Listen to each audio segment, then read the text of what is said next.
I can still feel the cold, sterile air of the hospital, the smell of antiseptic so strong it burned my nostrils. My son, Luke, barely 10 years old, was clinging to life in the ICU. The doctors were doing everything they could, but they weren't optimistic. He'd been hit by a car while riding his bike. One moment, he was laughing with his friends in the yard, and the next, I was staring at his unconscious body hooked up to machines, struggling to stay alive. My heart was pounding in my chest. It felt like the world had paused, but time was moving too fast. I kept trying to focus, trying to breathe, but all I could think about was how fragile life was. How quickly everything could change, how my son, my baby, could be taken from me in the blink of an eye. I needed my family. I needed someone to tell me it would be okay, but no one was here. My ex-husband was unreachable, busy with his new life. I felt like I was all alone, stuck in a nightmare, and then there was my mother. You'd think she'd be here, right? A mother's instinct to support her daughter in a time like this. But no. Instead of rushing to my side, I got a text message from her about the birthday party she was planning for my niece. I stared at the screen in disbelief. Was she serious? Mom, I replied. Luke is in the ICU. I need you here. Now. She didn't even respond right away. I waited in silence, my eyes glued to the machines keeping my son alive. The monitors beeped rhythmically, the sound filling the empty spaces around me. Every beep felt like a reminder that time was running out, and I needed her more than ever. Finally, my phone buzzed. It was my mother. Can't you handle it? I've been planning Mia's party for weeks. The decorations won't set themselves, honey. I couldn't believe it. I'd just told her that my son, her grandson, was on the brink of death, and she was worried about balloons and cake. My blood began to boil. I texted back, my hands trembling. This isn't the time, Mom. Get over here now. Still no response. I didn't have time to process the shock. I had to focus on Luke. But the anger, the frustration, the disbelief, it was all too much. How could she be so cold? How could she be so selfish at a time like this? I pushed it out of my mind, focusing on the ICU, hoping my son would pull through. But in the back of my mind, I couldn't stop wondering, how could she do this? How could a mother behave this way? It's funny how something so small can eat away at you, piece by piece. At first, I tried to brush it off, my mother's obsession with the birthday party. But as the hours passed, and I sat there in that sterile hospital room watching my son's condition worsen, I couldn't shake the feeling of betrayal. Luke had always been my world. Every moment I spent with him was precious. But as I looked at the empty chair beside me where my mother should have been, I realized something. She wasn't just late. She didn't care. The text messages kept coming. Don't forget the party favors. How do you think Mia would feel if we moved the party? Tell me what you think of the theme for the party. Each message felt like a slap in the face. How could she be so consumed with a party while her grandson was fighting for his life? Wasn't I supposed to be her priority? Didn't I raise her? Wasn't I supposed to be her little girl? I glanced at Luke again, his small body pale against the hospital sheets. The beeping from the heart monitor was a cruel reminder of how fragile everything was. I wanted to scream, to throw my phone across the room and tell my mother exactly how I felt. But I couldn't. I couldn't risk snapping in front of the doctors, or worse, scaring Luke. The phone buzzed again. It was from my mom. Sweetheart, I'm just so stressed about Mia's party. Can you at least tell me if you'll be there for the cake cutting? We really need you. I could feel my jaw tightening. I fought back the tears. I didn't know if they were from anger or helplessness. Didn't reply. There were no words that could explain how angry I was, how hurt I felt. The hours dragged on. I hadn't left the hospital room in what felt like forever. The nurses came in to check on Luke every half hour, adjusting tubes and monitors. But no one could adjust my heart, which was breaking into a million pieces.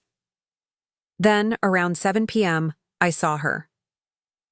My mom finally arrived, flustered, dressed in her usual "I'm too busy for this" outfit, a flowery blouse and a pair of cheap sunglasses perched on her head. The moment she stepped into the room, I could smell the scent of cake frosting on her, almost like she had just left a bakery. She didn't even look at Luke, not immediately. Instead, she turned to me, her face lighting up with a forced smile. "So, I think the cake is going to look great. What do you think of purple for the theme? I know Mia loves that color." I stared at her, speechless. Was she really asking me about cake decorations right now? My son was in critical condition, and she was standing there talking about a birthday party like nothing had happened. I wanted to lash out, to tell her exactly what was going through my mind, but I didn't. I couldn't. "I need you here for him, Mom," I said quietly, trying to keep my voice steady. "Luke needs you." Her face didn't change. She didn't seem to fully register my words. Instead, she sighed, crossing her arms. "Honey, I'm here now. You know how important family events are. You're not really going to make me cancel Mia's party, are you?" It was as if I wasn't speaking her language. I felt like I was in some strange alternate reality where a party was more important than the life of her grandchild. "Mom, are you really going to do this right now?" I was fighting to keep my emotions in check. This isn't about a party. This is about Luke. He might not make it, and all you care about is that damn cake. I could see her face twist in confusion. "You're overreacting. We can always reschedule. But Mia's party is set, and I've been planning this for months." I didn't know whether to laugh or cry. "Mia is not the one in the ICU, Mom. Luke is. Your grandson." My mother's face hardened. For the first time, I saw a flicker of annoyance in her eyes. "I'm not going to stand here and let you guilt-trip me. You know I'm doing the best I can." The words cut through me like a knife. "The best you can? Is this really the best you can do? You don't even care." I felt like I was suffocating. I wanted to run away, to scream, to slap her across the face. But I didn't. I just stood there numb, as the weight of her indifference crashed down on me. I turned away from her, facing the window. Outside, the city lights twinkled, indifferent to the storm raging in my heart. I couldn't deal with her right now. I couldn't deal with any of it. All I wanted was for Luke to be okay, and for my mom to show up for once, to show that she gave a damn, but she didn't. And as the hours stretched into the night, I began to wonder if maybe, just maybe, I had been wrong all along. Maybe this wasn't just about the party. Maybe deep down, it was always about me. My mother's refusal to let go of her need to be the center of attention. And I wondered, could I ever forgive her for this? The days in the ICU bled into each other, a blur of sterile white walls, the soft beeping of monitors, and the feeling of my heart being ripped apart every time I glanced at my son. Luke was fighting, but it was like watching someone you love drown in slow motion. There were good days, where his vitals improved slightly, where the doctors seemed a little more hopeful. And then there were the bad days, when his blood pressure would drop, and I'd feel that icy grip of fear once again. Through all of this, my mother was still there, in the sense that she showed up at the hospital, but she wasn't really present. It was as though she existed in a different world, a world where her needs came first. And now, the birthday party wasn't even a topic of conversation anymore. She had moved on to her next obsession. "Sweetheart, have you seen my new dress for the party?" she asked one morning, breezing into the ICU like she had just come from a spa. "I'm thinking I should wear something purple. That's what Mia wanted. What do you think?" I blinked at her, my mind struggling to comprehend the absurdity of it all. I was sitting in a hospital chair clutching Luke's hand, praying for him to make it through the night, and she was asking me about a dress. "Mom?" I said through gritted teeth, trying to keep calm. "Luke is dying. We're in a hospital. Do you understand what's happening here?" Her eyes widened, but not in the way I expected. Instead of the shock or sympathy I hoped for, there was something almost like irritation. "I know, honey," she said, her voice unnervingly calm. "But I'm here now, aren't I? And I've been doing everything I can to keep everything else together. You know how much work goes into this kind of thing." I couldn't believe what I was hearing. "The kind of thing you're talking about is my son's life, Mom. I don't care about your party plans. I need you here for me, for Luke." She just nodded, giving me a patronizing smile before turning to the window. "Well, if you need me, I'm right here. But we can't ignore everything else, can we? Mia needs me too." The words hung in the air like a slap. Mia? Her granddaughter, sure, but Mia wasn't lying in a hospital bed fighting for her life. Mia wasn't hooked up to life support. Mia wasn't hanging by a thread. Luke was. How is this real? I muttered to myself, staring at the floor. I didn't want to cry in front of her, but the tears burned my eyes. "How can you be this selfish?" My mother didn't answer. She didn't have to. She wasn't sorry. She didn't even seem to fully understand the gravity of what was happening. That's when it hit me. This wasn't just about the birthday party. This wasn't just about a single moment. My entire life with my mother had been like this. Always about her needs, her desires, her wants. Every conversation, every family event, every holiday, it had always revolved around her. My feelings, my needs, my life, those had always been secondary. She had never been the mother I needed. I remember a time when I was a little girl, how I'd come home from school, hoping for a hug or a simple, "How was your day?" But she was always too busy, too caught up in her own world. And it wasn't just then. It was constant. No matter how many times I tried, no matter how many times I needed her, she was always unavailable. I sat there, the silence in the room, weighing heavy. Luke's breathing was slow but steady. The doctors hadn't given up hope yet, but I couldn't help but feel like I was alone in this. My son was in critical condition, and my mother couldn't even put down her phone to hold my hand. That's when it really hit me.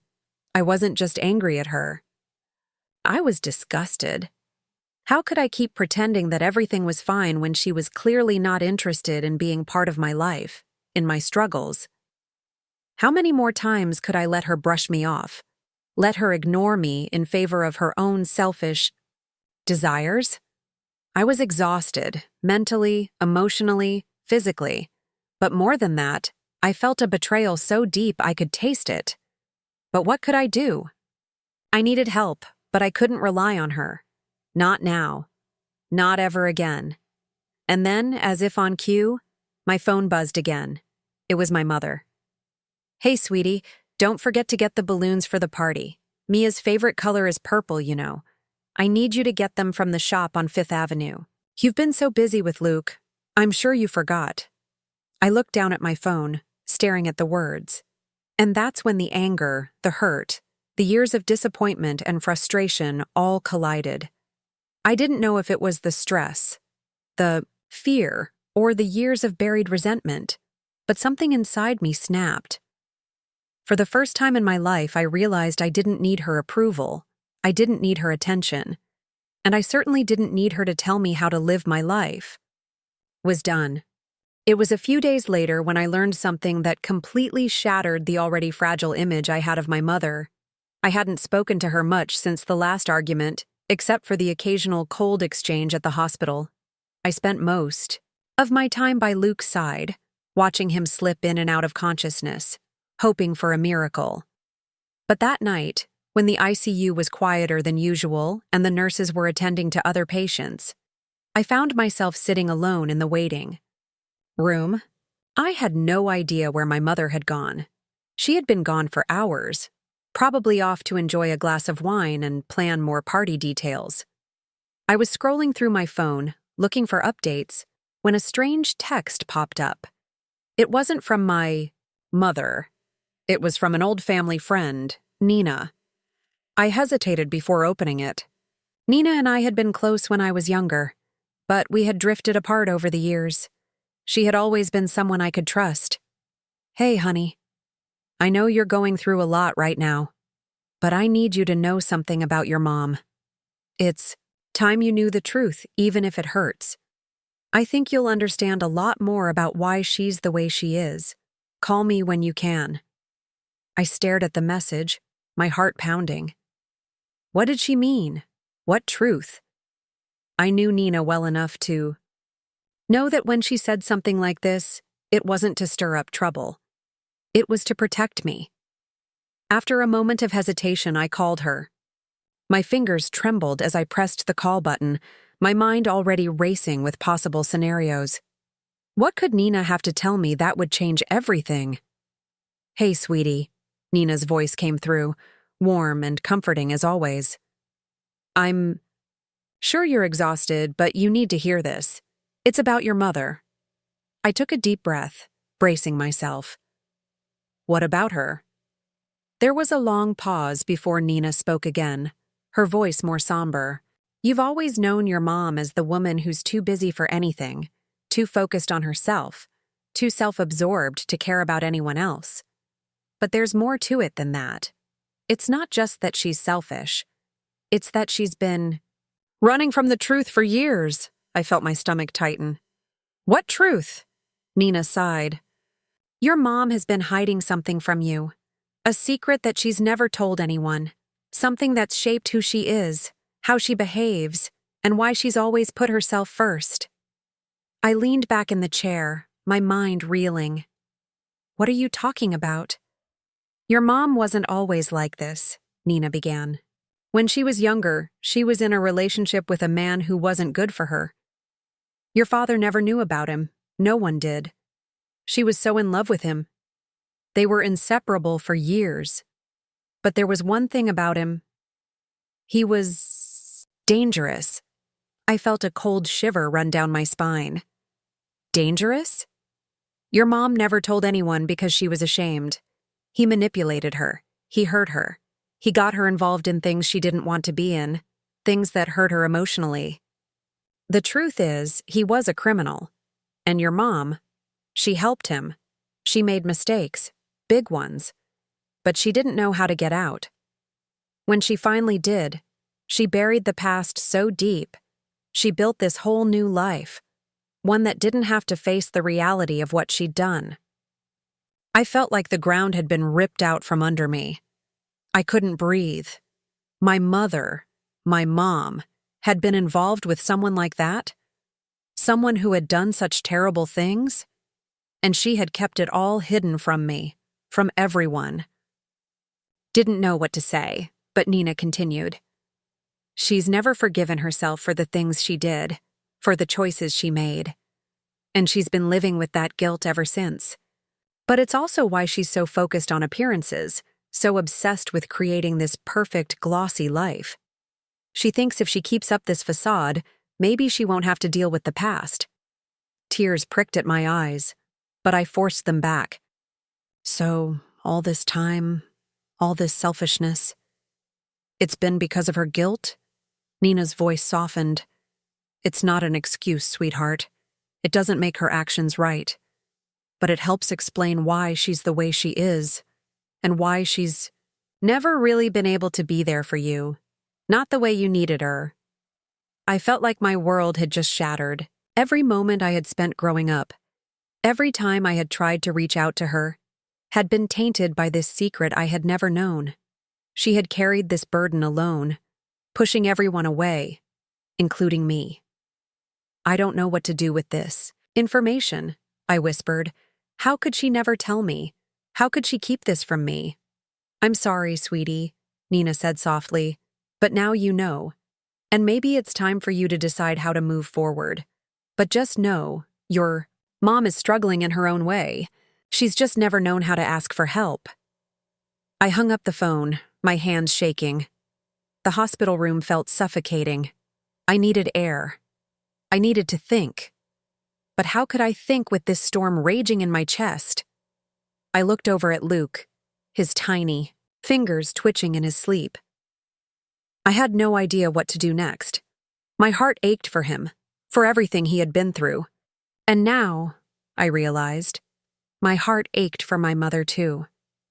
She wasn't just a selfish, thoughtless woman. She was a woman who had suffered, who had made terrible choices, but she was still my mother. And that's when the decision hit me. I had to confront her. I had to finally ask her the hard questions, not for me, at least not only for me, but for us. I couldn't keep running from the truth, no matter how painful it was. The weight of Nina's words lingered in my mind like a shadow, impossible to shake off. What kind of mother hides something so terrible from her own child? And why did she think I could just move forward like nothing had happened? Like none of it mattered? For days, I couldn't bring myself to confront my mom. I didn't know how to. What was I supposed to say? Hey, I found out you were involved with a criminal, and you've been lying to me my entire life. Oh, and by the way, you've been putting a damn birthday party above your grandson's life for the past week? How could I even begin to process that, let alone bring it up to her? But the more I thought about it, the more I realized that I needed answers, not for the sake of some closure I might never get, but for the sake of my son. I couldn't allow myself to keep pretending that everything was okay. That was my mistake. That was the mistake I had made over and over again with her. I had let the silence speak for us. I had let it become normal, but it was never normal, and it was time to end it. So, I found her. She was sitting in the corner of the ICU waiting area, flipping through her phone, her face lit up by the glow of the screen. Her purple dress was laid out next to her bag, a casual reminder of her priorities. I stood there for a moment, trying to summon the strength to approach her. I couldn't keep running from this. I had to confront her. I had to know the truth. "Mom," I said, my voice coming out sharper than I intended. She looked up, surprised, but not too surprised. Her eyes flickered with the same indifference they always had. She wasn't fully present in the moment. She never really was. "Sweetie, what is it?" she asked, her tone polite but distracted, as though she were already halfway out the door, mentally planning her next move. "Is everything okay with Luke?"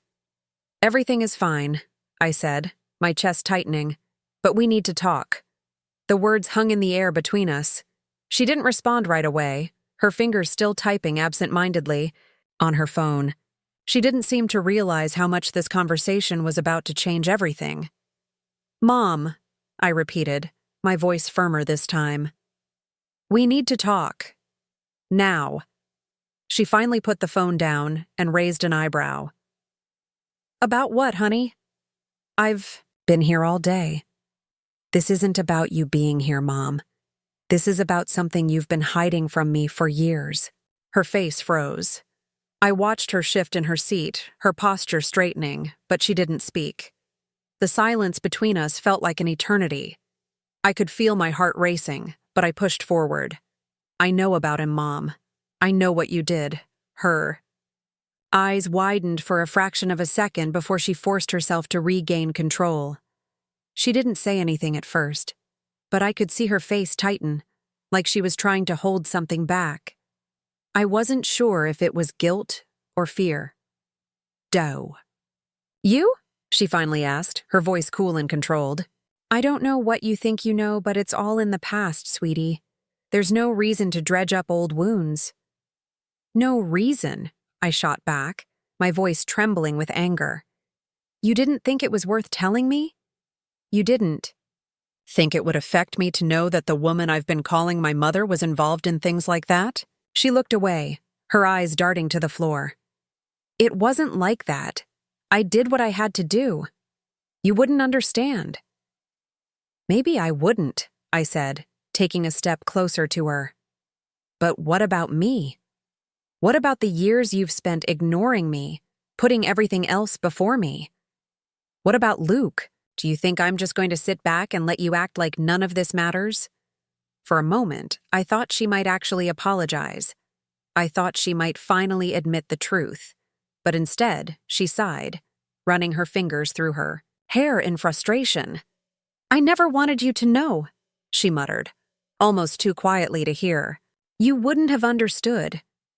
And I couldn't bear the thought of losing you. I thought if I kept everything in the past, if I just focused on making a good life for us, maybe it would all go away.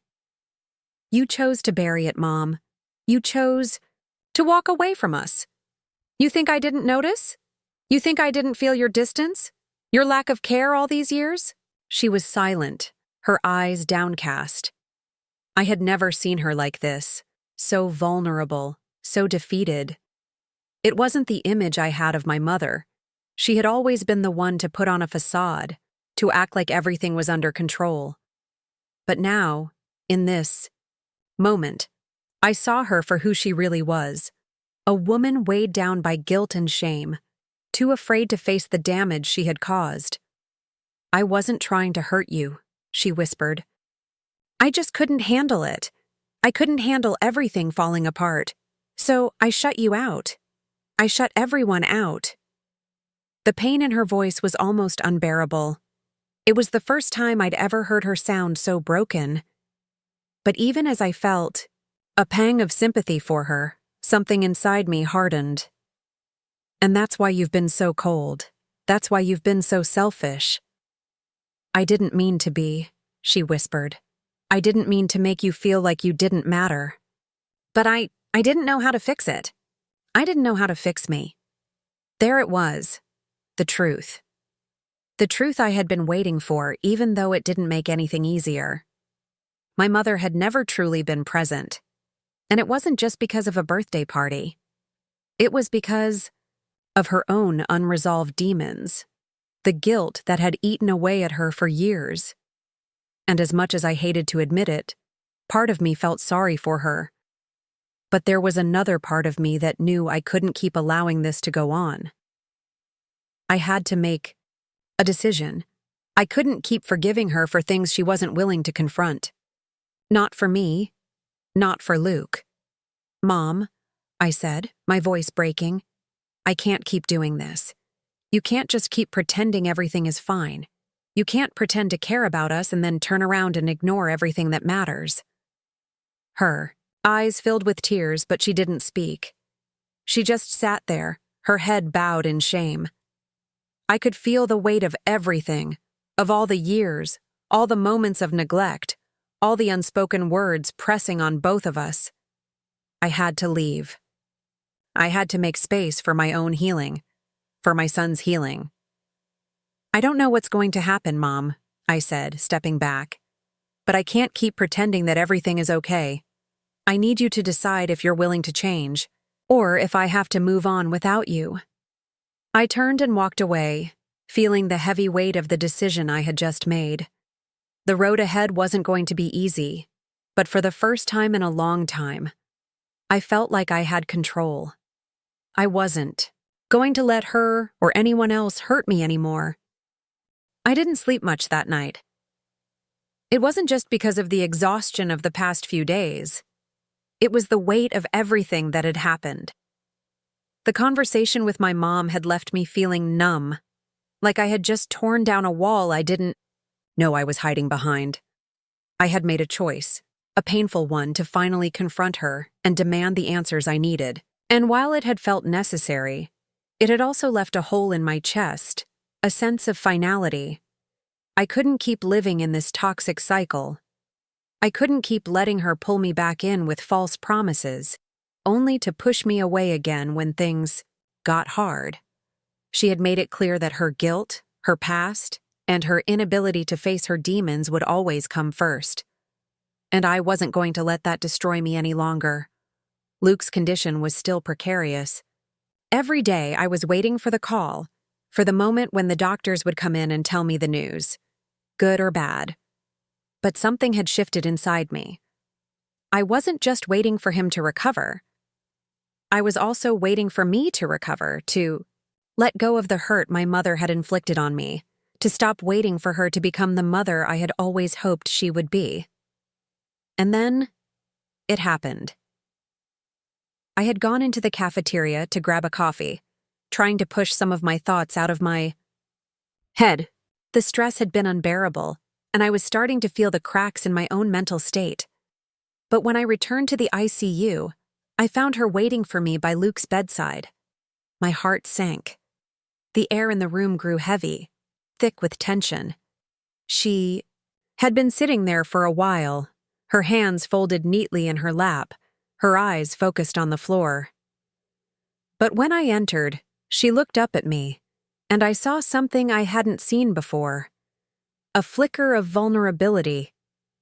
I wanted to turn and walk out. I wanted to tell her to leave, to go back to her life and her parties and her selfish little world. But I couldn't do it. Not this time. Not after everything we had been through. "Mom," I said, my voice tight. She didn't answer immediately. Instead, she looked at Luke, her gaze softening, her lips trembling as if she was trying to find the words. When she finally spoke, it was barely above a whisper. "I'm sorry, sweetie," she said, her voice shaky. "I never meant for it to go this far. I never meant to hurt you." I stood frozen, my heart in my throat. I wasn't sure what I had expected. Anger, more deflection, excuses. But this was different. This was something I had never gotten from her. It felt like she was finally seeing me, and it terrified me. "Sorry?" I repeated, the word tasting foreign in my mouth. "You're sorry? After all these years? After everything you've done? That's all you have to say?" Her face contorted in anguish. "I don't know how to fix it, honey. I don't know how to make up for everything I've done. I can't undo the years I lost with you. I can't take back the things I said, the things I never said." I clenched my fists. "You're right. You can't. But you could have been here. You could have been the mother I needed." The silence that followed felt suffocating. The sound of the machines, the beeping of the monitors, the steady rhythm of Luke's breathing. All of it seemed to fade into the background. All I could focus on was the woman in front of me. The woman who had been my mother for my entire life, but who I had never really known. Not truly. She looked up at me, her eyes wide, desperate for something. Maybe forgiveness, maybe understanding. But I wasn't sure I could give it to her. Not yet. Maybe not ever. "I don't know if I can forgive you, Mom," I said, my voice breaking. "I don't know if I want to. You've hurt me so much, and I don't know if I can keep pretending that everything's okay." She nodded, her face crumpling in pain. "I understand, but I'm here now, and I want to make things right. I want to help you. I want to be there for you and for Luke. If you'll let me." The words hung in the air, heavy with uncertainty. She had said it. She wanted to help. She wanted to make things right. But it wasn't that simple. It wasn't just about her saying the right things. It was about actions. It was about proving that she could change, that she could be a different kind of mother, a different kind of person. I stood there, staring at her, my heart pounding. It wasn't an easy choice. There was so much I still needed from her. But I couldn't make the decision for her. She had to choose if she wanted to show up for me, for us, after everything. "I can't promise anything," I finally said, my voice quiet. "But if you want to be a part of our lives, you have to prove it. Every day. No more excuses." She nodded, the tears finally spilling from her eyes. "I will, I swear. I'll prove it. I don't expect you to trust me overnight, but I'll do whatever it takes. For you. For Luke." And for the first time, I saw a flicker of hope. Not because I thought she could change overnight. Not because I knew everything would suddenly be okay. but because, just maybe, this was the first time in my life that I felt like I wasn't alone. That someone was finally ready to fight with me. I wasn't sure if this was the beginning of something new or just another false promise. But in that moment, I allowed myself to believe that it could be the start of something real. The days that followed were a blur. Luke's condition had stabilized, but I was still holding my breath, waiting for the other shoe to drop. I hadn't fully let go of the fear, the constant worry, and the guilt that had eaten me alive for the past week. But something had shifted inside me. It wasn't just Luke fighting to get better, it was me too. I was fighting for my own life, for my own sanity. And, maybe for the first time in years, I was fighting to take control. My mom's apology, while it had been difficult to process, had ignited something in me. Not just the need for answers, but the need to move forward. No more holding on to the past. No more letting her selfishness define me. I was done being the little girl who waited for her mother to show up. I was done being the person who always made excuses for her. I had tried for so long to get her to be the mother I wanted, but I realized now that the only way I could truly heal was to let go of those expectations. I didn't have the luxury of being emotionally dependent on someone who was too broken to show up for me. If I was going to survive, I had to be my own strength.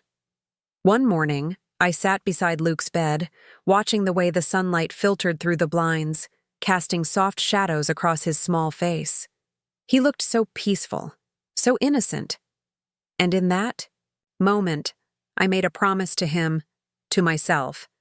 I wasn't going to let him grow up in the same toxic environment I had. He deserved better, and I was going to give it to him. The decision wasn't easy. I had to do what I had been avoiding for so long. I had to set boundaries with my mother, hard ones that would protect me, protect Luke, and force her to finally face the consequences of her actions. That afternoon, I called her. "I'm going to need some time, Mom," I said, my voice steady but firm. "I need to focus on Luke, on myself. I'm not sure where you fit into this right now, but you can't keep coming in and out of my life whenever you want." There was a pause on the other end. I could almost feel her disappointment, but I didn't waver. "I know I've asked for your forgiveness, but I can't just come back in and pretend everything's fine. I need you to prove it. If you want to be part of my life, part of Luke's life, you need to earn it." Her response was quiet, almost hesitant. "I understand. I'll give you space." "No," I corrected. "It's not about space. It's about trust. I can't keep pretending that we can pick up where we left off. I need to see that you're truly committed to being the person you say you want to be. No more excuses, no more lies." She didn't argue. For once, there was no defensiveness, no pretending she didn't understand. She simply said, "Okay, I'll try. I promise." I ended the call, feeling a strange mixture of relief and sadness. This was the hardest thing I had ever done. But I knew it was necessary. I had to let go of the idea of a perfect family. I had to let go of the idea of a perfect mother. It was the only way I could move forward, the only way I could truly heal. A week passed, and Luke continued to improve. He was still weak, still frail, but the doctors were hopeful. Every day he grew stronger. And every day, I grew stronger too. I started to take back control of my life. I stopped being afraid of the difficult decisions, the confrontations that had been so hard for me before. I set boundaries with my mother. I stood up for myself in ways I had never done before. But it wasn't just about cutting my mother out. It was about rediscovering me. I found myself spending more time with friends I had neglected over the years, those people who had always supported me when my family hadn't. I began to focus on my work again, something I had put on the back burner for far too long. I learned to forgive myself for all the years I had spent waiting for someone else to give me the love and validation I needed, and slowly but surely, I started to feel free. One afternoon, I ran into Nina, the family friend who had helped me understand my mother's past. We sat down at a small cafe near the hospital, where I could see the distant skyline of the city stretching out before us. "I think I'm finally getting it," I said, stirring my coffee absently. "I've spent so much of my life looking for someone to save me. My mom, my ex, anyone who could love me enough to fill that hole. But I can't keep waiting for that. I have to save myself." Nina smiled, a knowing look in her eyes. "I'm proud of you. It's not an easy journey, but you're on the right path." "Thanks," I said softly, realizing how much her support had meant to me all these years. I didn't realize how much strength I had in me. I've been hiding from it, from the truth of who I am. But I'm done with that. I'm done being afraid. The conversation turned to lighter topics after that, but I couldn't stop smiling.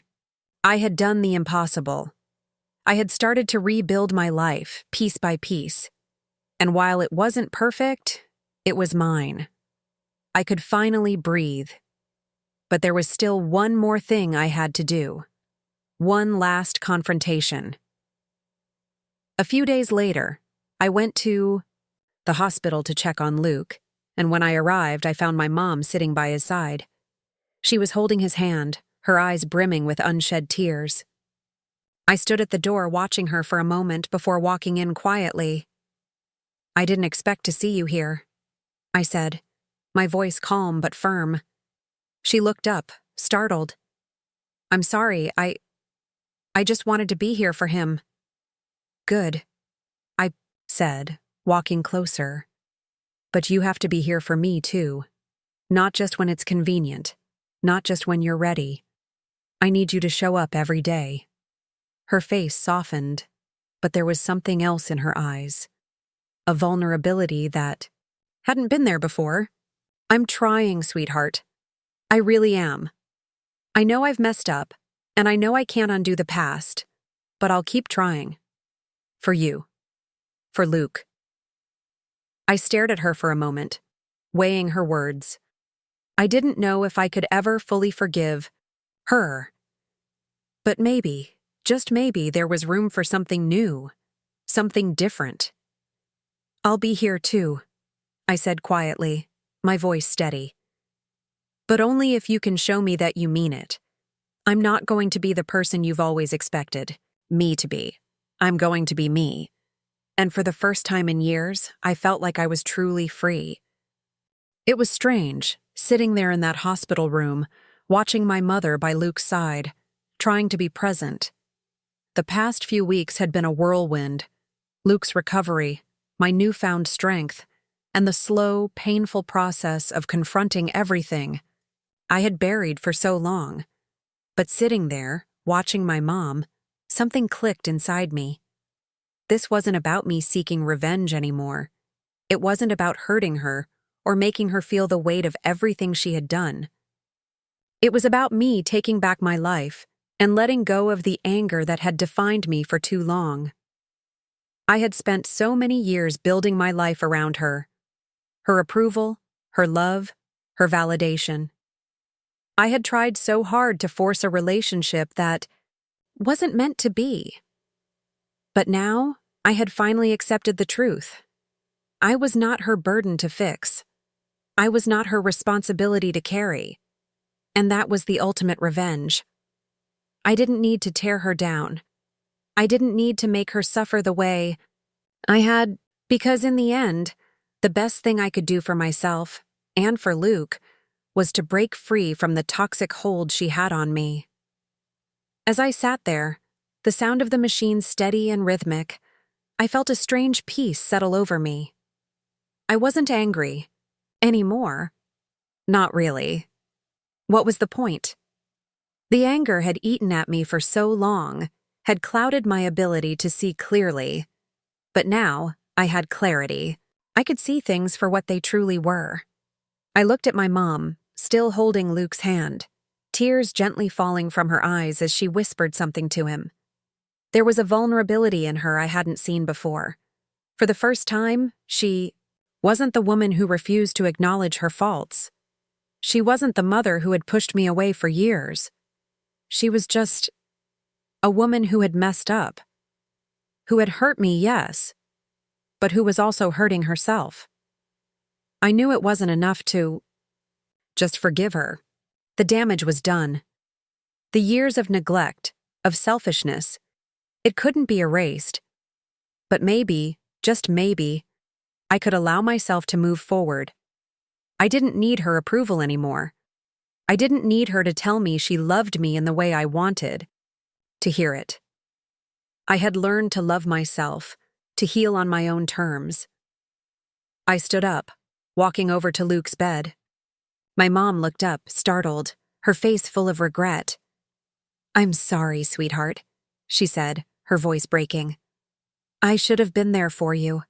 I should have been there for both of you. I don't expect you to forgive me, but please know, I'm trying." I nodded, swallowing the lump in my throat.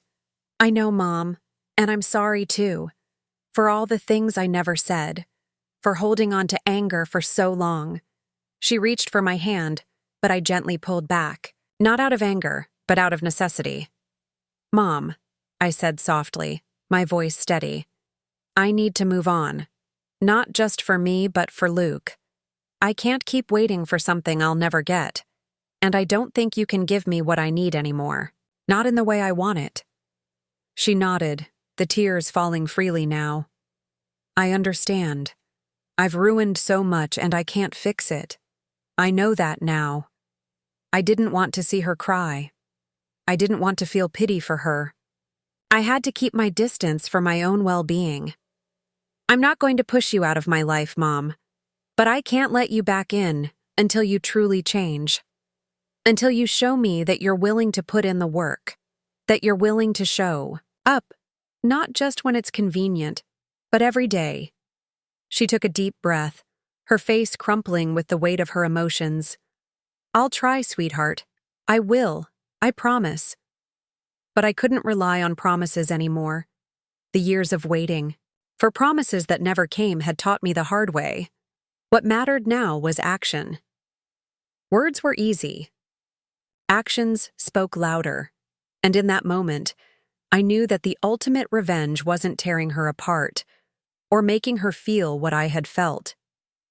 The revenge was in taking control of my own life, in no longer allowing her actions to define my worth.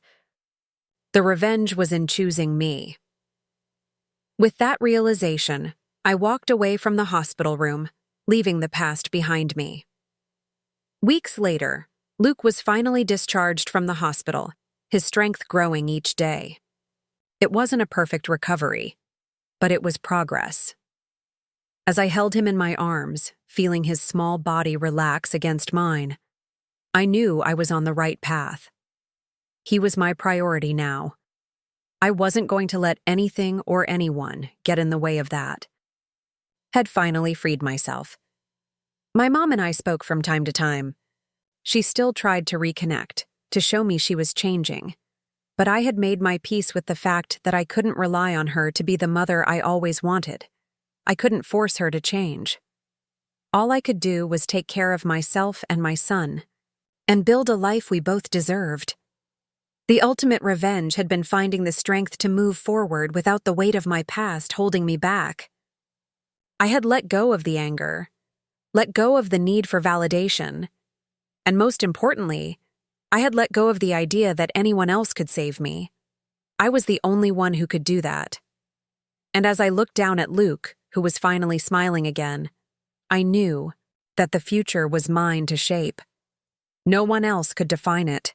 It was mine, and it was beautiful.